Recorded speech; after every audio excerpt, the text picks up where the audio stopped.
All right. Once again, welcome so much, everyone. I'm so glad that you're here today.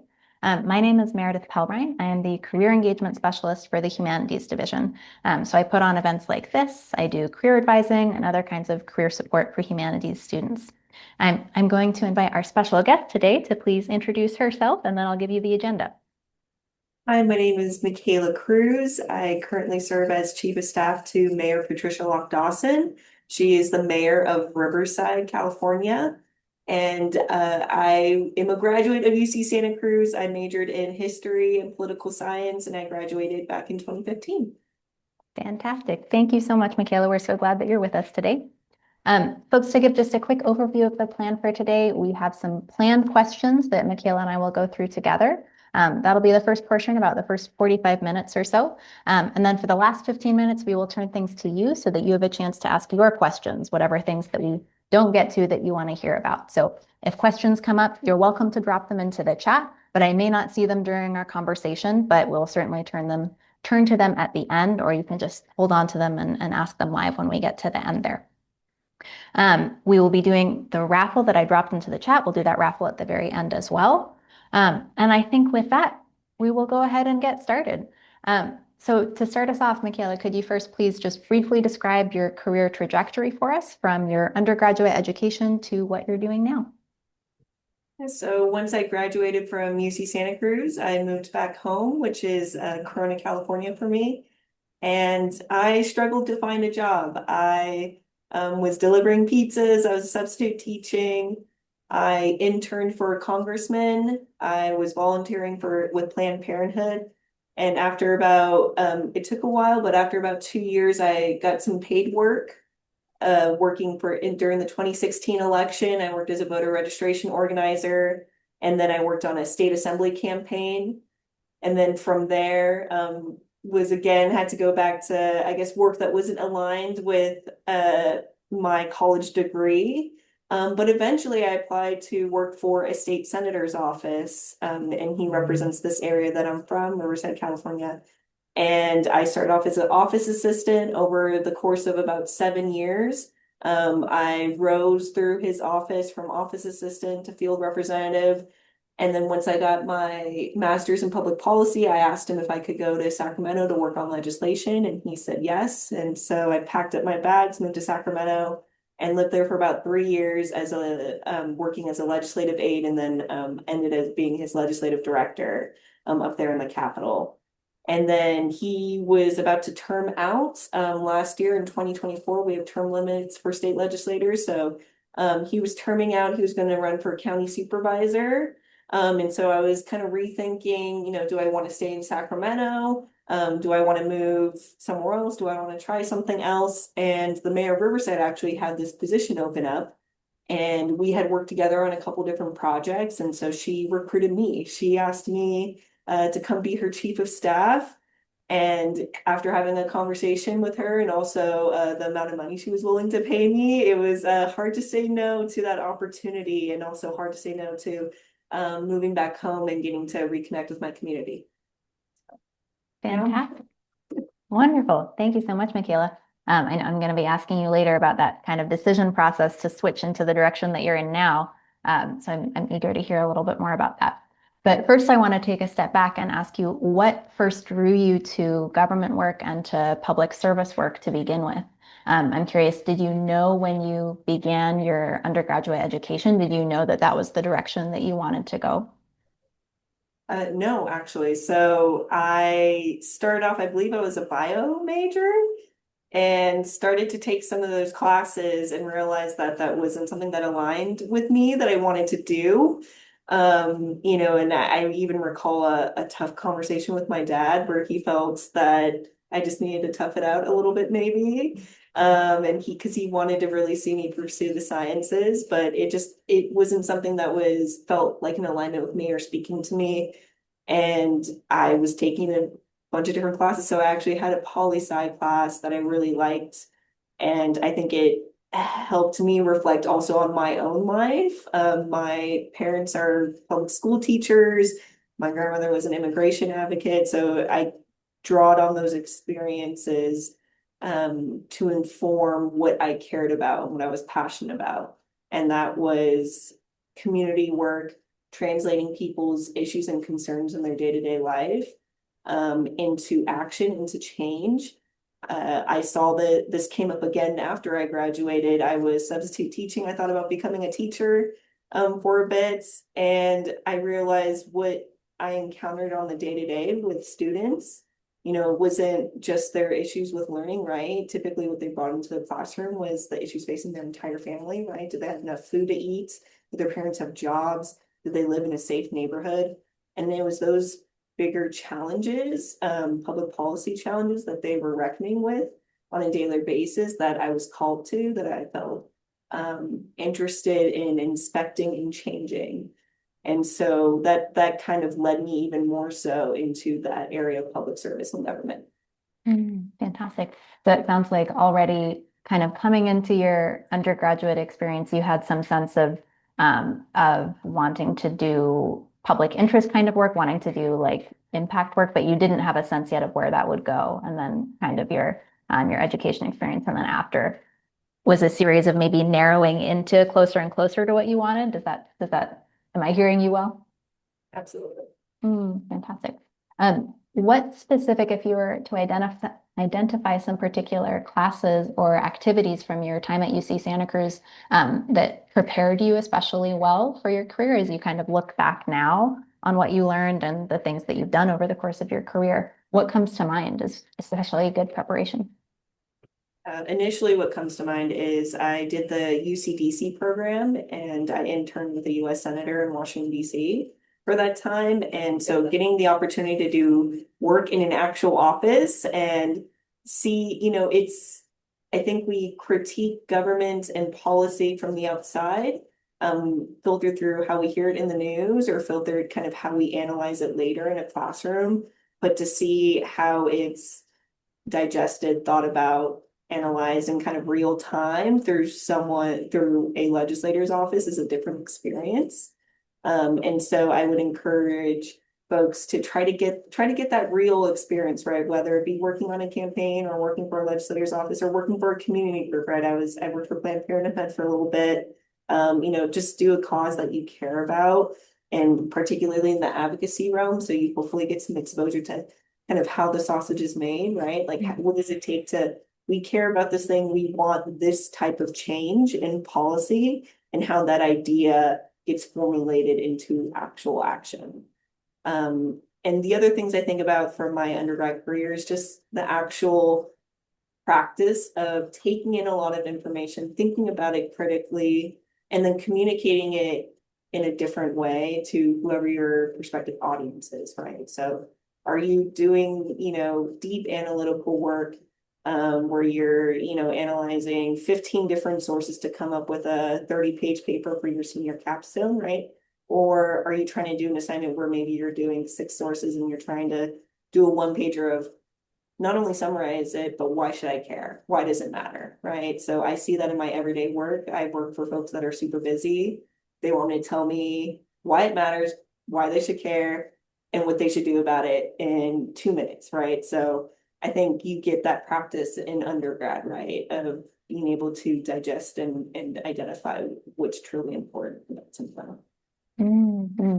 I think that combination of experiential learning, right? That's something that we talk about a lot, that we really encourage students to do. I know some of the folks here are people who are participating in some of our experiential learning programs, indeed. But the combination of that and the communication and kind of knowing your audience, these are such recurring themes. I think that those are such good advice to be thinking about those as part of your experience in undergrad. I want to turn a little bit to your later education. So you did undergrad, you went and you had some work experience, and then you went back and you pursued a Master of Public Policy. And you sort of started to allude to this a little bit, but can you tell us more about what your decision making was there? What first made you interested in a Master of Public Policy, and then what made you decide to actually go ahead and go forward with it? Admittedly, this was after 2 years after undergrad. I still didn't have a full-time job in the career that I wanted. And so I started looking at schooling. I was like, well, if I'm not getting a job in what I want, let me see if maybe I should go back to school. And so I had actually gotten accepted into the Masters of Public Policy program around the same time that I got a job offer with the senator's office. I knew that I always wanted to pursue higher education. So I just decided to do both at the same time. And I had an employer that was willing to be adaptable to that and allow for that. Um, but to be completely honest, I think the master's program was different than I expected. It was a public policy degree is way more analytical. You're working with data. It's more so if you really want to go into, working for a think tank that's, collecting data and doing surveys and creating reports and that sort of thing. And other type of work, again, where it's more the analysis parts. And so if you're interested in that, I recommend a public policy degree, particularly now with things like GIS. I'm not sure if that's offered there at UC Santa Cruz, but GIS classes, I'm finding more and more in the public policy realm that's of value if you have a background in that and experience with that. But I think looking back, did I need this master's degree to get to where I am today? No.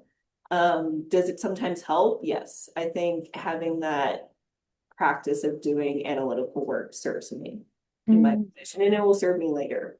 Mm.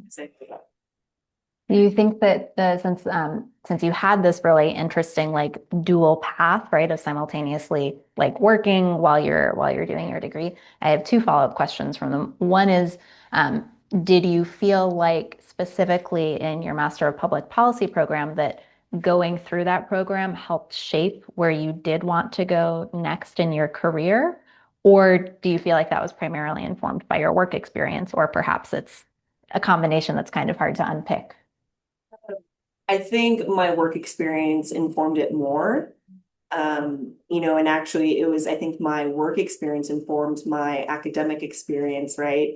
I think I went through the program and it having those analysis tools helped my work, but I think it was almost reverse.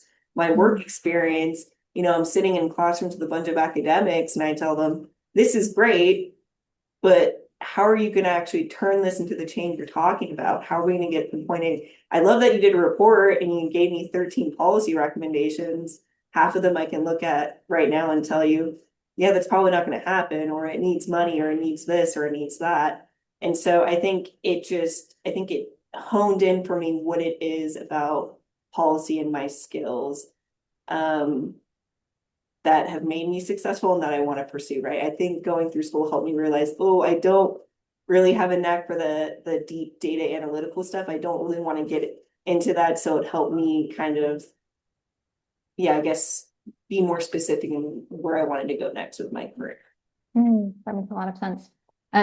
I want to go in slightly a different direction, but you alluded to how were fortunate to be working with an employer who was able and willing to work with you about being in school. Is there anything more that you could share about kind of that experience of doing both at the same time, since that's something that people often struggle with, right? Financially, it's an important consideration, but it has some definite challenges. Right. I think in some ways doing both keeps you focused, right? I think it's easy if you're only doing one thing to maybe not prioritize your time as much, but when you're doing both, you're really focused on, I need to get this done. I have these deadlines, right? But I think although that's the good thing, that's also the challenge. You have competing interests all the time. I have to do this thing for school, but I also have to do this thing for work. So if you're interested in doing both at the same time, I would say your support system matters. So that's your colleagues in your program, right? The other students rely on them. And it's also like your family and friends, right? Relying on them during that time. I remember my older brother cooks probably every single meal I ate because I didn't have time to do that. So, just some things to think about before if you try to pursue both, that it really is a you'll have to flex that muscle in time management and prioritizing. Mhm. Wise advice, wise advice. So I want to turn away from your education, more honed in on your career track. So as you've described, you were at the California State Senate for quite a while, for over 6 years, in several different roles with the same senator. Can you talk a little bit more in detail about what that work entailed in your different positions? What are some things that stand out to you just about doing legislative work kind of in general for someone, for a student who maybe doesn't really know what that entails and what it's like? Right. So I had the privilege of having my time in the senator's office essentially split into two. So I spent the first 3 years or so in his district office. And so this is primarily working with constituents, right? So doing constituent services, trying to resolve their problems or speak to their concerns about state policy. This included becoming very involved in the community, going to community events, understanding key stakeholders, whether they be other electeds or just community organizers or nonprofits or school districts, right? And making sure that I was visible in the community and accessible to folks and that people had a person they could affiliate, right, with the elected official, right? Because the elected official can't be everywhere. And then really kind of understanding the concerns of that community and being able to communicate those concerns back to the legislator. And then also communicate sort of the priorities and what the legislator is doing back to the community, right? So it was really an exercise in communication. And I would say I really appreciate that time because I think working with people in a community from, different income levels, different backgrounds, different perspectives really grounds you when you're actually doing policy and legislation, right? I think policy and legislation can quickly become very theoretical, where we're thinking about how to get it done or we're attached to the program or the idea. And sometimes we forget about real lives that it impacts. And so I always think of that time, those first 3 years in the senator's office where I was really working directly with constituents, that time really grounds me. And I try to center it at everything I do. And so kind of then switching over to the latter half of my experience doing legislation, I loved it. I loved it. I think it's the experience of coming up with a policy solution, working it through the process by doing your homework, right? It's really making sure you have the data to back up your policy, being able to argue it, right, in committee, being able to gather support, right, get other organizations on board with supporting your idea, and seeing it and then being amenable to compromise, right? And figuring out what are the things you compromise on a bill and what are the things you don't. And those negotiation skills and getting it ultimately to the finish line. And so I loved both experiences and I think they both informed each other. And I draw on both of those experiences every day in my work. Mhm. Can you go into a little more detail on the side of working directly with constituents and coming to understand constituents' concerns and needs? What kind of what kind of activities does that look like on sort of a day-to-day level? So that could be answering phone calls, right, at the Mhm. office and, well, think about, a lot of folks, we can help them when in that particular office, right? We help them when they have issues with the state agency. So that might be DMV, that might be EDD, right, which is the unemployment department, um, all sorts of agencies. So they may call about an issue that's related to those, and we can help connect them to the right people, making sure that they're getting served in the right way. That's one aspect of it. But a lot of it is just people have concerns about from their sidewalk to who's president to their mail didn't get picked up to all sorts of things, right? And it's our responsibility as public servants to listen to folks, to meet them where they're at, and hopefully have a good discussion, right? And I think people approach this differently. My approach is it was never about trying to convince them of something, right? But try to get to a point of, well, what can I help you with? And I think the most rewarding experiences that I've had, more than getting a bill passed, has been having those moments where I'm able to help a constituent in some way that kind of helps, I think, reinvigorates their sense that, oh, my government actually works for me. My government actually can do these things, my government serves me and can help me. Those have been the more rewarding experiences, I think, than any bill at best, to be honest. Mm, So that I sounds fun. that's really the rewarding stuff. Fantastic. Um, so then kind of continuing along your trajectory. So after working at the state senate, you joined the mayor's office and you started to tell us a little bit about some of the decision making that was involved. That's fantastic that you were directly recruited into it. That said something really good, right? But can you tell us a little bit more about beyond the financial piece of it and being where you are, getting to go back home? What were some of the things that made you interested about the idea of switching from, one side of government work to a pretty different side of government work? Yeah, so I think legislation and policies at the state and federal level, they make a huge impact. They're interesting. But oftentimes what happens is those entities, they pass legislation or pass the bill, and then it's on local governments, right? Cities and counties and other jurisdictions to actually implement these things, to make that vision a reality. And so my experience working at the state, I became more curious about, okay, well, we pass all these good ideas. What does it mean for a city or a county to actually make this work, to actually make this impact, right, in people's lives? And I think too, I think with everything going on kind of at the federal level and at the state level, I think kind of bigger picture, we are seeing a shift, almost I think some folks have coined it as a defederalization, right? Where more and more of the responsibility of government is shifting away from the feds and the state onto the locals, right? And I also think that's where more of the creative things happen is at the local level when it comes to addressing and solving public policy problems. You know, in the state legislature, you can pass a bill, you can work within the budget, and to a lesser extent, work with a department. But at the local level, is it working with your state and federal partners? Is it a public-private partnership with a housing developer to get affordable housing in your community? It could be a multitude of ways that you come up with a solution to the issues that are plaguing your city. And so I find that very interesting. And so that was sort of what helped me make that decision about choosing to work for a local government. Mhm. And I'm curious, how much do you think that your experience in your current position is informed by being home? Like how has that impacted, you think, how you kind of approach the work? How different do you think it might be if you were doing the same kind of work but in a different place?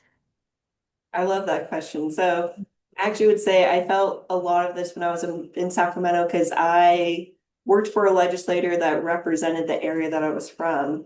And so in Sacramento, that's not that common. Most people that work in the Capitol, right? I mean, they come from all over the place, right? But they may jump from office to office, right? They're not necessarily tied to a legislator based on the region that they represent. But that was an experience I was able to bring into that. So when we talked about, oh, how is the senator going to vote on an issue, right? When he would make an argument that was a regional specific argument rather than a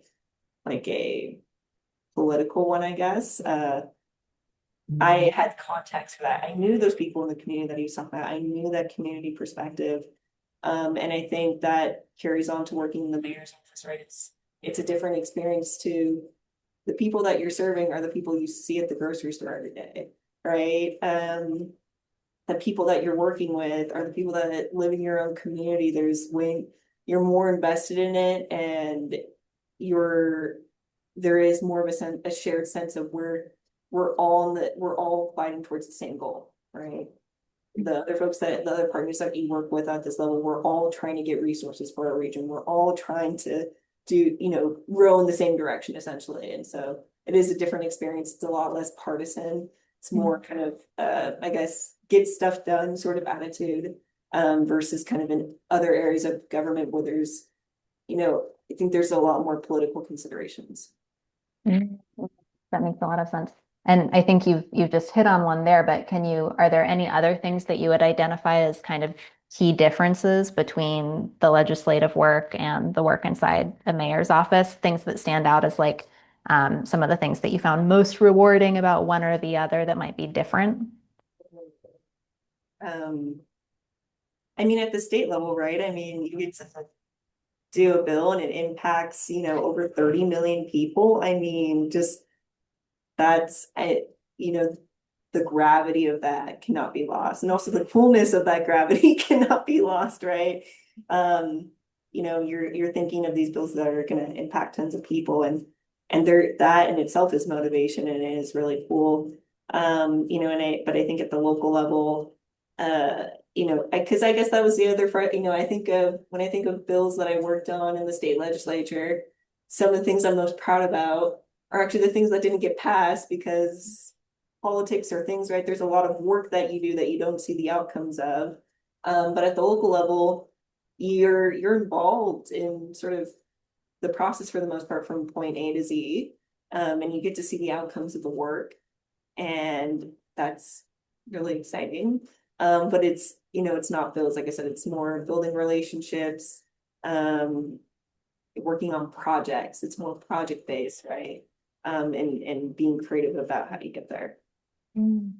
That connects very much to my next question, which is just a little bit more sort of fine-tuned detail about what the day-to-day is like in your current job. It sounds like because it's project-based, it probably varies quite a bit.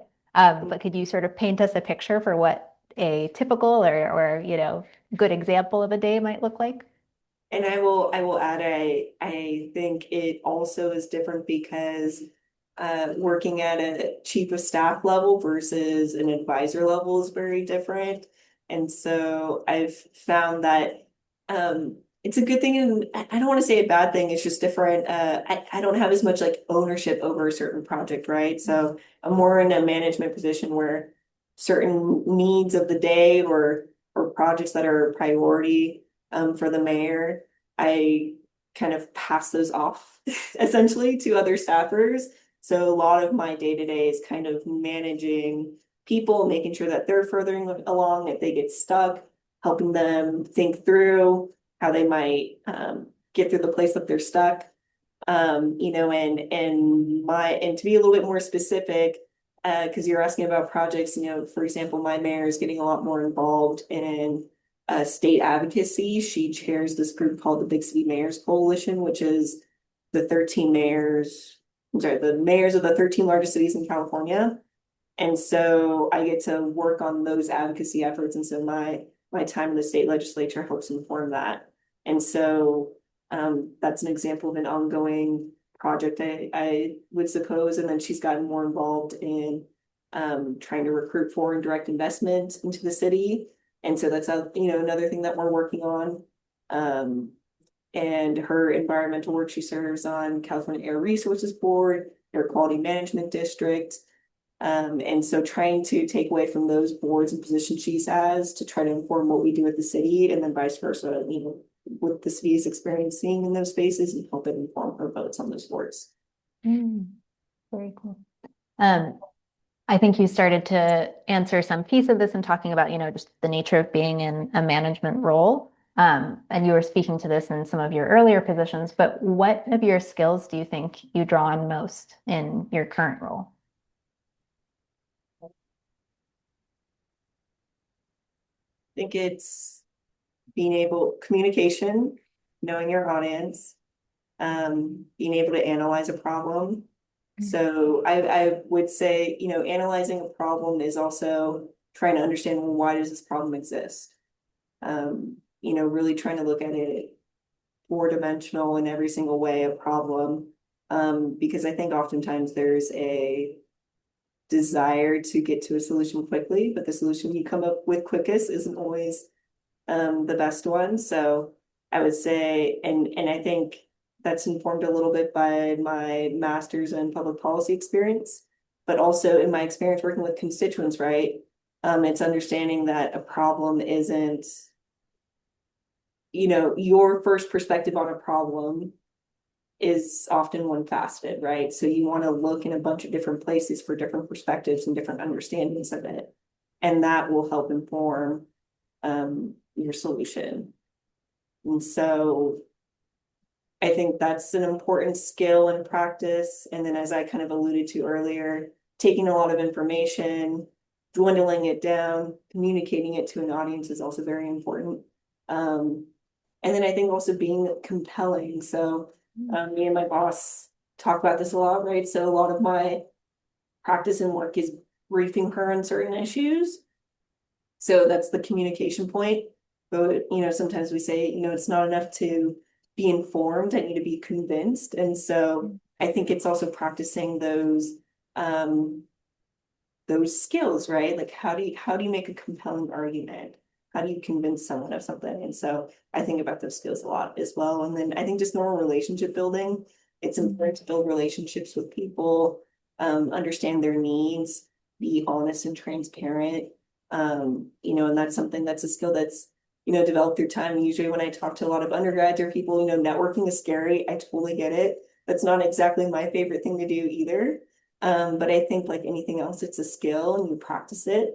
And in the long run, it does help you and serve you and it helps you make those connections, right? That really, I can't tell you how many times I've solved a problem because I was like, oh, hey, I think this person knows something about it. I pick up the phone and I call them, hey, I have this problem.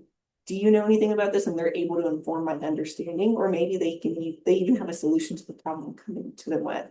But I'm not able to get there unless I have a network of people that have a variety of different perspectives and backgrounds on things, right? Because I can't possibly know everything. So I have to rely on a network when we get there. Mhm. I love that. That of course echoes much advice that I give. So I always like to hear that from a professional out in the world. And we'll turn to other pieces of advice from you in just a moment here. I want to take a second though, just to highlight a specific thing you said when you said the solution you come up to the quickest isn't always the best one. I love that both, of course, in reference to the specific, policy approaches that you're talking about, but that also feels like a really nice kind of meta commentary on career things, right? And I see that even in your own career path, right? First thing you think is maybe I'm going to be a teacher, but the thing that you come up with first isn't necessarily the best one, and instead look where you've gone into something that seems like such a fantastic fit for you. So I just wanted to highlight that because I really love that quote from you. Um, well, so like I said, I do want to turn to some advice that you have to share. And you've already dropped several really excellent little pieces. But if you were to kind of sum up, what advice would you have for students who are interested in politics or in government work, but maybe who aren't sure where to begin, right? How to identify what specific area they might be interested in, how to figure out, how to get into the field to start with. What's your recommendation for now while they're undergraduates? While you're in undergrad, internships, um, if you can find those, and I'll be honest, I didn't have an internship until my senior year, and it wasn't something on my radar, but internships, but also volunteering, right? Find a political candidate that you care about and go campaign for them, right? I know it's scary, but I think you'll find community there, but you'll also, like I said, get that experience of working with constituents, right? There's nothing like walking through a neighborhood, knocking on doors and talking to people face to face about the things that they care about. I think it's really powerful and I think it helps to inform your own politics, right? Not just help inform the work that you want to do in politics and government. And also, it doesn't have to be a political candidate. It can be an organization you care about, Planned Parenthood. Um, you can just Google, right? Start Googling, I care about the environment or I care about this or that. And I'm sure you'll find an organization that you can go and volunteer with. Um, and really, it was those volunteer experiences that I had that helped me get the jobs that I wanted later. I can't reiterate that enough. I know we all want to get paid, we all should get paid. But those connections you make on your volunteer time will serve you in the long run. I know it's sometimes hard to see that in the long term, but it does. And so I would encourage folks to do that. And then I would just say read and expose yourself to all sorts of things, read all different news publications, ingest different thinkers, just I think being able to understand different perspectives is really key to working in politics and government. Mm, fantastic. Well, those were all the questions that we had planned in advance. Thank you so much, Mikaila. Students, like I said at the outset, I would love to turn things over to you. You are very welcome to drop a question into the chat. You're very welcome to unmute yourself and say it aloud. As I said at the beginning, I invite you to turn your camera on if you would like to. Hello, great to see some faces. So yes, please, if you have a question, let us hear it. While you're getting ready, I'm also going to drop the link to the raffle into the chat again. But please come and chime in.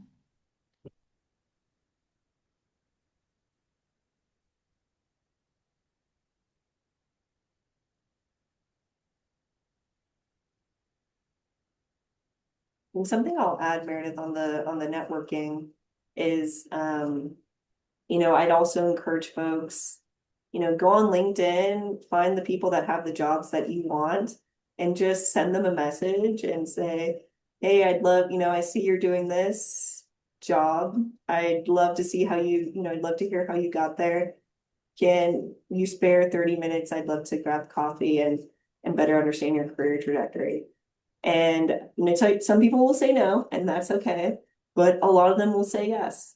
And people love an opportunity to talk about themselves. So I think seize that opportunity, and you might hear things in their experience that speak to you.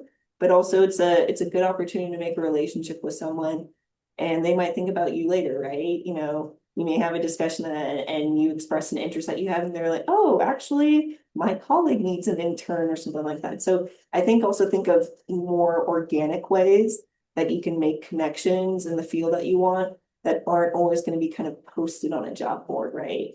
And that you get that through talking to people. So cold message someone on LinkedIn, I promise you it will work out. I promise.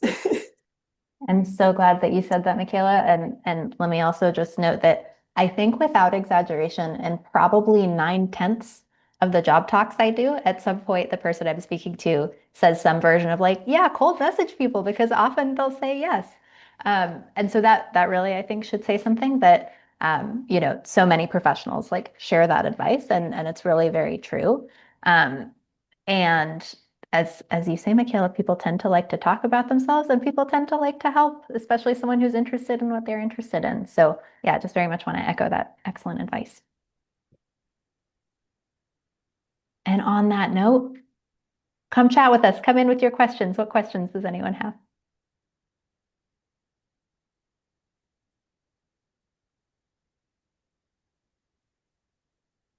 Yeah, Greg, please.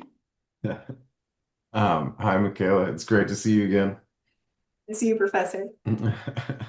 Um, so obviously I'm not a student, but and I don't want to take the mic from any of the students if any of them have a question, but since we don't have hands yet, I wanted to just ask if you have, looking back on your college career, thinking about it from the student's perspective, do you have things, if you were to go back, advice you wish you could give your younger self for approaching the undergraduate experience as a student? I know you also already mentioned UCDC as one thing that was a really meaningful experience. I hear that from a lot of students who do it. It's an amazing program. I actually went and taught there last year. So I got to participate in it as a faculty member. And it really seems transformative for a lot of students. But I'm wondering if there's other things, either things that you did do that you would recommend to other students as really impactful, or things that maybe you figured out along the way in college you wish you had known starting out and started doing earlier, about how to get the most out of the experience of being here. Yeah, I would say do the readings, and don't do readings for classes because you have to. Do it because what an opportunity it is to have the time to engage in those readings and the work and the critical thinking exercises, and be able to sit in a room with peers that are thinking about those things and asking good questions. And I know it doesn't seem like it now, but you don't get that many opportunities after you graduate to engage in that and have that experience. And I would say it was reading those texts and engaging in with my peers that helped inform my worldview, and I think helped me be a lot more grounded when I do the work that I do for my career. So I really encourage you to do that. Join clubs, join sports, I played rugby and loved it. And I think just building relationships with your peers is super important. As far as other advice, when I think as soon as you graduate, you start applying to jobs. I would caution not to attach yourself to one type of job or one type of experience that you want to have or think you need to have. Um, I think you need to cast a wide net, and maybe you get something and you do a job that you end up not liking, but not liking it gets you closer to understanding what you do like. So I think it's really important to be open-minded. I can't tell you how much I sometimes, with younger people, I get that you have this dream or this idea in mind. And if you're committed and you do other things and you're still committed to that idea, you will make it happen. But don't keep yourself from other experiences because you're tied to that one idea that you have. Uh, I would also say patience. It's tough after you graduate thinking, I'm going to apply to a job and then I'll get it and it's going to be great. Let me tell you, like I said, I spent almost 3 years delivering pizza, substitute teaching. I probably applied to over 100 jobs. And that's okay. It's going to take some time. Just keep doing the work. So that's what I would say.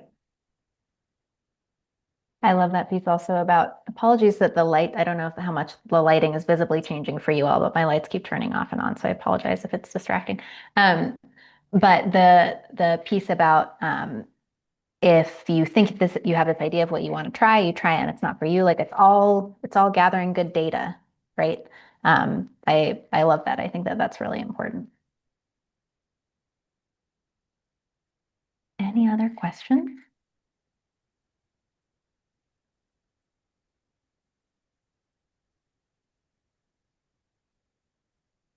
Yes, please. Sure, I can go and ask a question. So I know you kind of started off kind of doing odd jobs with, like you were saying, delivering pizzas and being a substitute teacher. A lot of the times it's kind of hard to kind of start off in internships because you may not have as much experience in that. My question would be, do you have any advice in trying to translate in things like, delivering pizzas or working customer service or maybe working at a club to try and garner that into trying to get your internship? Excellent question. That's a good question. So actually interesting you say that because actually two of the questions I ask folks when I interview them for jobs is that's related to your question is one, have you ever worked in customer service? I can tell you I often, not always, right? It's the whole application, right? It's the whole person, but I always rated highly those internship applications or any sort of applications where they had customer service experience. And that's because in government, in life, right, we have to interact with all sorts of people, which is similar to working in customer service, right? People get upset with you, they have different perspectives, and you have to be able to handle those situations kindly and lightly and not take it too hard on yourself, right? If someone is having a bad day and a little angry towards you. So I really look for that customer service experience. And so I would say when you're starting off, put that on your resume and then bring it up in the interview, right? I've learned, working 5 years at McDonald's, how to navigate, tough person to person situations and then give an example, right? Examples are always good. Oh, we had this tough customer and this is how I handled it, right? So concrete examples are always good. The other things I look for is I do ask folks, have you ever played team sports or done any team activities? Because I think from those experiences, right, it's understanding your role in a larger group is important. And then I also think knowing when to lead and when to step aside and let someone else lead, right? Those are things that we practice in work, being part of a club or working, putting on a theater production, being on a team, right? That carry on into working in an office. So that's what I would say. And I would like to add to, you know, reach out to folks even if there isn't an intern application. I actually have 2 interns in this office right now that just reached out to me. We're really interested in the work. and I just came up with a way to have them in the office. So, I would really encourage you to do that and be brave and reach out to different orgs that you want to work with. Love that. Be brave. Both of those questions, Mikaila, that you asked prior to working at UCSC, when I worked at a public interest law firm and was responsible for all of the hiring of the staff, I had different versions of basically the same question. So definitely the customer service piece can serve you really, really well. And it's wise to be prepared to talk about in an interview setting. Really great question. I'm going to go ahead and stop the recording here.